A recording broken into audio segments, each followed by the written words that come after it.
I'm just going to set the scene before I hand on to Kevin. He may say similar things, really, but we've all got a sort of way that we show it. I mean, I sort of just want to remind everyone here that we're more than just our genes, and certainly more than just our single genes. I'm not a geneticist or molecular biologist, but it's always struck me that the first thing I wanted to know when I heard about genetics was whether mice had more, humans had more genes than mice, and actually it's variable how you count them, but we don't actually. So that tells me, or at least it's a rather similar number, it tells me that the idea that we're just dealing with simple one-to-one, this gene does that, for the complexity of the human, particularly the human brain, is ridiculous. And so the complexity is huge, and we know that in these complex diseases, a lot of what's going on is a very complex mixture of genetic background, environmental factors, not necessarily simple exposures, and of course there will be random factors that we all know about as we go through our lives, and things happen and we sort of say, okay, well, that sometimes happens to people in that age group, or that was a bit unusual. This is the business of normal life. And so in the ALS FTD world, we've got this protein signature, TDP43, and most of the genetic causes that we know about go through that river towards the end point of ALS and FTD. And why someone goes to the left bank or an FTD and the right bank ALS here, that we don't know. These are very, very fundamental questions that we have to know about, because largely people do tend to move to one direction or the other. We have genes within that protein, genes that code for that protein, which are a very small part of the story, and that's very true of Alzheimer's and Parkinson's as well. The genes that code the proteins for these conditions are often a very, very tiny cause. And that might tell us something, tells me really that these might be extremely important genes that really, most of the time, we can't do without. And so we may not need to focus so much on the genetic causes of the protein change in terms of the gene itself, and more downstream. And then we've got SOD1 that I'll talk about later, that was one of the first to be discovered, and that goes to the ALS group really exclusively, and without going through TDP43. So this is unusual. It looks the same in many ways, but it doesn't really give us the FTD component, and it doesn't give us that TDP43. And then another rare cause, which I will mention in passing, FUS, which again is coming through as a potential druggable target. So I'm going to stop there and to introduce Kevin, who's our head of department, but I've known for 20 years this year actually. We've worked closely together in the MND clinic, and now have a third colleague, Alex Thompson. Kevin has a background in molecular biology and has been responsible for many of the innovations in rodent modelling and more recently cellular modelling. He's going to talk very broadly about what genes are and how we might target them. So thanks, Kevin. Thanks, Martin. Okay, hello everyone. Thanks very much indeed, Martin. It's wonderful to see you all, and in particular, what's great about this day is that it represents a partnership between us as neurologists and scientists and you as people affected by the condition. And that's the only way we're ever going to make progress, is by doing this together. So we're very delighted that you've taken the time to come and hear about what we're doing, and hopefully you'll come away with a better understanding of how we can all work together. So this picture of a brain cell is one of my favorite images in the world. It was drawn in 1905 by a Nobel laureate in Spain, Ramon y Cajal, who defined nerve cells only 120 years ago. Before that, people really didn't know how the brain worked in any way. And he demonstrated that this is how the brain works. And look at the complexity of this cell, all of its branching fibers.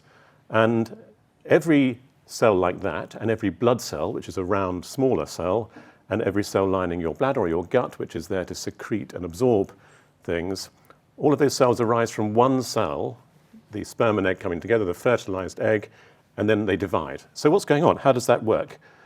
Well, in a human adult, there are 10 with 15 zeros cells in your body, and they've arisen by division into 2, 4, 8, 16, etc., from that one cell. And in the brain, there are probably 20 or 30 billion cells. So each cell, therefore, as it develops from that one cell, becomes more and more specialized to be a nerve cell, or to be a blood cell, or to be a bladder cell. And it does that by expressing particular genes at a time and a space.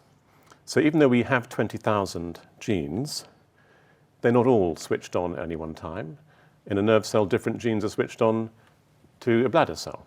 So that's why they look different, that's why they have different functions. So therefore, if you have an error in a gene, it's likely to cause a specific sort of human disease, depending on how that gene functions in normal life. Just to bang home the point, that actually that white blood cell is 7 millionths of a meter in diameter, 7 microns, and the nerve cell body there is about 25 microns, and the processes, I mean, that diagram at the top there, that end, if it were in your spinal cord going out to your little toe to make the muscle work, is perhaps a meter long. So this is fundamentally different in the way that it works to the way that that blood cell works. And what we've learned in the last 20 years or so is that the way that genes are operating in a nerve cell like that is highly complicated and probably different in different parts of the cell. So, we're looking at a huge level of complexity. So how do these genes really operate? So in the nucleus, genes are in chromosomes. And that's a chromosome is simply a large amount of DNA wrapped up in a very precise kind of a way, which then unwraps itself if the gene is going to be switched on. And it's switched on because it has this sequence here called a promoter, and that's normally inactive, but then when various proteins bind to that promoter, it switches it on. So the body operates like an incredibly complicated orchestra, where some instruments are playing at some times and others are silent. And otherwise there would be complete chaos. In fact, there would be cancer. If everything is switched on all at once, you get uncontrolled growth. So the way that genes are regulated is incredibly important. The DNA in these chromosomes has bits called exons, which are the bits that lead to ultimately the protein that comes from the gene, and introns, which are removed. So between the DNA and something called mRNA or messenger RNA, there is this is a slightly different molecule which is created from this template. So the gene is the template to create the message, which ultimately creates the protein by splicing out these introns to create the template to make the protein. And then the protein itself is processed in all sorts of ways. So in fact, we have fewer genes than mice. Mice have several hundred genes more than humans because they require genes involved in olfaction and smell, which we don't need anymore. We've got rid of those. So mice have more genes than humans. So how is a mouse and a human so different? It's different because of the way these genes are regulated. And actually, this splicing process can actually vary. So from one gene and one mRNA, you may actually get 10 different types of final product, depending on which exons you include. So most genes will have various forms due to the splicing. And on average, a gene will produce 2 or 3, some produce 10, 15. And then these proteins you may have a little bit of variation in these in the DNA, and that's why we're all different. And that's mostly just human variation. And then you may have the way the proteins are then produced, they have little tags put on them. It's called post-translational modification, sugars and various things. So there are about 6 million different possible proteins that could arise and be found in the human body from these 20,000 genes. So only some of the complexity that we see is going to be found in that gene sequence. Some of it will occur in other ways. But of course, the sequence that we are probably talking about today is not the polymorphism that makes us all different. It's a sequence that is going to lead to some harm. So you might, at the DNA level, be missing one of these letters. You might have the wrong letter, an A instead of a G, or you might have an extra letter or 2 or 3. And if you have this deletion or an insertion, what it can do is actually mean that the protein is not produced at all because this is degraded. The substitution is likely to alter the function of the protein and lead to problems. So when we sit in clinic, we want to understand whether there's any history in somebody's family of motor neuron disease or frontotemporal dementia, and we get this kind of diagram. geneticists think women should be represented as circles and men as squares. I mean, I don't know what that's all about, but you can muse away to yourself. But we have to differentiate men and female in these family trees. So what we're looking here is to see, how are things inherited? So this individual here has a mother with motor neuron disease, an uncle and an aunt, and a grandmother. So these are the kind of things that tell us something is being transmitted in the family. Sometimes, though, you don't see such clear patterns. So in the past, of course, life expectancy was much lower. People died of occupational lung disease or heart disease before they reached the age in which they might get motor neuron disease. So these deaths from other causes hide the potential genetic background in a family. And gene variants themselves don't always cause disease. So anyone carrying a gene variant is going to spend decades of their life, all of those billions of cells I talked about at the beginning, are going to form perfectly happily, it seems, not causing any problem at all. You don't get motor neuron disease in babies in the womb, as far as we know. You have to get to an age of 50, 60, or 70. So it's aging which is somehow interacting with all these genetic variants. But that tells you that simply having the genetic variant does not mean you've got a disease. It means you've got a genetic variant and you are at risk of a disease. You need time, aging, and it may or may not happen. So there are some people who carry a genetic variant who never get the disease. And this is something which raises all sorts of issues in terms of when you come to treatment. If you want to prevent a disease and treat people before they get the disease who carry a genetic variant, how do you know they're ever going to get the disease? These are important things. You may get mutations arising in these changes for the first time. That's relatively rare, but it certainly happens. And so in a family, you may see an individual, let's say you took this person and they came to your clinic. Well, there will be no family history because everybody else died of something else. But yet they have children with ALS, with motor neuron disease. So you need this kind of history to really understand what's going on in a family, and each family will be different. So not surprisingly, when some of our colleagues wanted to ask neurologists, do you think this is genetic familial motor neuron disease, or is it what we call sporadic, meaning there is no identifiable gene likely to be found, there was a complete lack of consistency in how they were scored, because people were uncertain. What do you do with a family like this, where there are people widely separated? Now, it's kind of tempting to think there must be some connection here, because MND is a relatively rare condition, but it's not impossible that that could arise through chance. So people tend to be conservative and think maybe we're not going to call this familial, whereas they're much more likely to call this familial, where you've got one person and their child, but only 80% of people were willing to commit themselves in this study. So it's not necessarily a simple matter as to how you say a gene is being transmitted or in a family. And then you might find, as we've learned in the last 10 years in particular, that you see families like this, where someone comes to your clinic who has, in this case, motor neuron disease and frontotemporal dementia, and they tell me that their brother had multiple sclerosis. Well, when I heard the story and looked into it, it was clear that wasn't multiple sclerosis, that wasn't really the diagnosis. And then there was an uncle with Alzheimer's disease. Well, that was almost certainly frontotemporal dementia, because frontotemporal dementia is underdiagnosed, and in a low resource setting in particular, where there aren't a lot of tests, dementia is likely to be labeled as Alzheimer's, even if it isn't. So you need to dig a bit deeper to really understand what's going on in families. Okay, so in the last 30 odd years, this has happened. For a long time, we just had this SOD1 gene, and now we've got all of this lot. So it hasn't got any simpler, which is in some ways a problem, in other ways an opportunity, but it's a problem because this complexity is difficult to handle.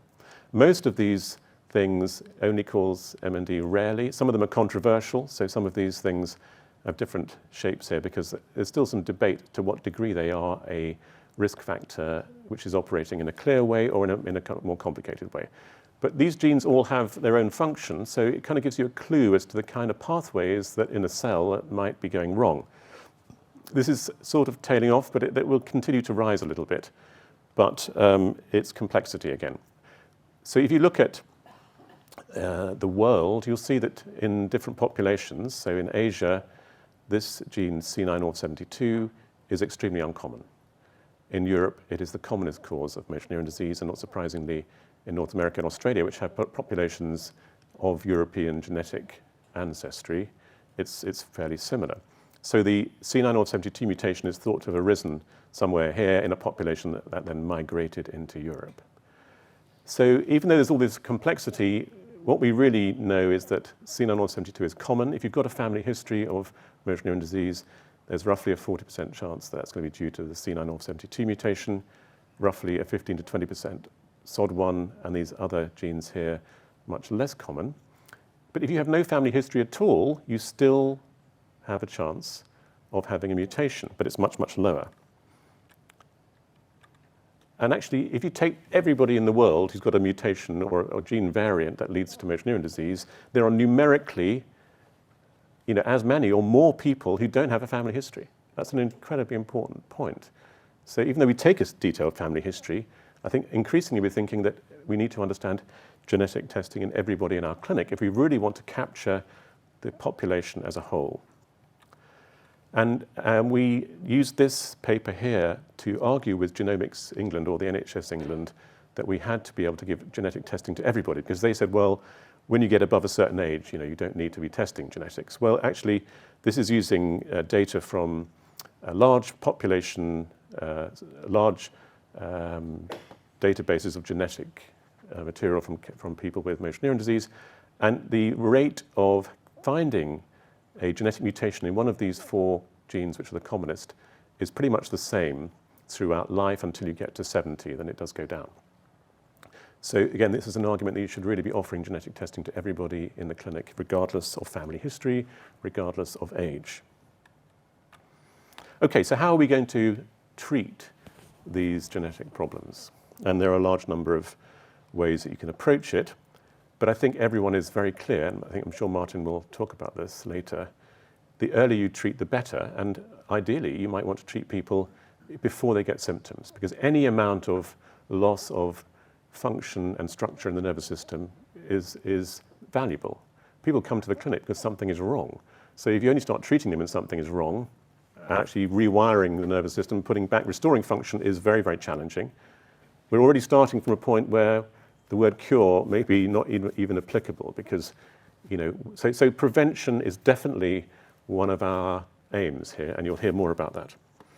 The ideal therapy, therefore, has to be as safe as possible, because we are talking about trying to persuade regulatory authorities to allow us to give therapies to people who are perfectly well, who may not have a 100% chance of getting the disease. So any toxicity at all is going to be a problem, because they won't let you do that. It needs to get into the place where the disease is operating in the brain and spinal cord. That goes without saying, but that in itself is a challenge. And we don't want to start meddling with other genes, because we are the way we are through many generations of genetic selection. So we don't want to start causing off-target effects. We don't want to be hitting other genes which are doing their job perfectly nicely. So we could replace a missing gene, and you can do that by genome editing down here, or you can do it by adding it in a little packaged virus. So the gene that, if the genetic change leads to the gene not being expressed at all, you might want to give it back. You can alter both the splicing and the expression of a gene through something called antisense or RNA interference. So these are all technical ways in which we might do this. To get things into the nervous system is not so straightforward. Most things that you inject into the systemic circulation end up in the liver and the lungs, and maybe only a tiny proportion will get into the brain, if indeed it can cross this thing called the blood-brain barrier, which is, when the brain is protected, many drugs don't get into the brain, which is why a lot of the therapies are being given initially into the spinal fluid, which is possible, it's happening, but it's not easy, and it's not easy for the people who have to have the treatment. Early treatment is a challenge for the reasons I've mentioned, and actually, if you've got, so for example, these genes here, you can see there are many different mutations in operation. And actually this antisense approach, if you want to target only the mutant form of this, then you've got a problem, because you need something that recognizes only the mutation, so we have 2 copies of each gene. So you don't want to target the other one, because we know that if you reduce the level of TDP43, that's very bad. Cells need this. All cells need this. So just knocking it out using antisense is frankly dangerous. So you've got a problem as to how you individualize these therapies for people with rarer mutations. So there's a whole project in operation about trying to do this and make it as cheap as possible, because actually the whole thing is also horribly expensive at the moment. If you do choose, so in the SOD1 study that, again, Martin may mention in more detail, they have chosen to knock down both the normal gene and the gene carrying a mutation. And there's various arguments that suggest that might be okay. I think it's far from clear. So in the long run, that probably isn't a strategy that I would feel completely comfortable with, because if a gene is being expressed in the brain, so SOD1 is expressed throughout life, there's a reason for that. And just getting rid of it could well cause a problem. Okay, so this is the current landscape for trials in gene-based approaches at the moment. The SOD1 story is being played out. It's been authorized in the US by the Federal Drugs Administration. It's currently under review at the European Medicines Agency. There is a clinical trial for FUS carriers, this gene FUS, ataxin-2, and there have been several trials of C9orf72 antisense therapy. So let me talk a bit about those. Tofersen is this drug which is an antisense against SOD1. So that simply means it's a little bit of DNA or nucleic acid which is injected and it travels to the gene, it docks in, and it actually is matching the sequence of the SOD1 message, DNA to RNA, and that is triggering that being degraded. So it's taking the gene and reducing the total amount of protein that is being produced, and that is the aim here. So when that drug was given, after 6 months or so, there wasn't really, this is the change in the rating scale we use for disability. So if you are doing something that's interfering with the way in which ALS is progressing, you want to see the slope of this changing. So in this case, at 6 months, there wasn't really enough evidence of benefit, and the trial stopped, which was a problem. But if you look at these biomarkers, and Martin will go into this much more detail, that strongly suggests something good is happening. And there is now an open label extension, which is gathering data, suggesting that the longer you look, the more you can show evidence of benefit. So this is telling you the trials need to be quite long, and they need to be very carefully analyzed. But this is the first evidence that ALS could be a treatable condition, actually, because you have to admit at least there's a possibility that once the disease starts, it might be very difficult to treat. This tells you that actually you can treat this disease, and that is a really fundamental historical moment for everybody. This FUS gene is a rare cause of ALS, but it causes particularly difficult, tragic, aggressive ALS in young people. And we've seen people from the age of 15 to 25 who have a very short life with ALS. It's very aggressive. So this is particularly dramatic because when this antisense, which was shown to work in mice, was given to this patient here, you can see that before it was given, that the function is declining quite dramatically. And then when the antisense is given, it plateaus out. This is just one patient, but actually it's pretty dramatic. Unfortunately, this patient did die. But they showed in her brain that the protein had been dramatically reduced, and really the protein aggregates here could not be found. So this is something which is doing something very profound, and there's great hope that this clinical trial can work, and if it's given early enough, can prevent this aggressive process. So so FUS and SOD1 is a particular gene that we know is a strong causal relationship between the gene and motor neuron disease. Here, there's a very complicated story because there's this gene called ataxin-2, which has, in its sequence, it has a bit of expanded DNA. It has a repeat sequence that undergoes an expansion. And typically, it was first identified in people with a condition called ataxia. But then it was identified that people with ALS, some people with ALS, have what's called an intermediate expansion. So it's not as big usually as the one that causes ataxia. So it seems to be a risk factor. So carrying this intermediate expansion causes the disease under certain circumstances. And then it was shown in mouse models of this TDP43 mouse, that if you reduce ataxin-2, that increases the lifespan. And there's an interaction between TDP and ataxin-2.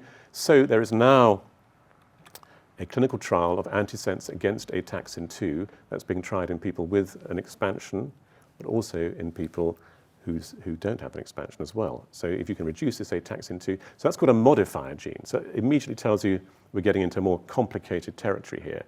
Is the ataxin-2 really the cause of the condition in this individual?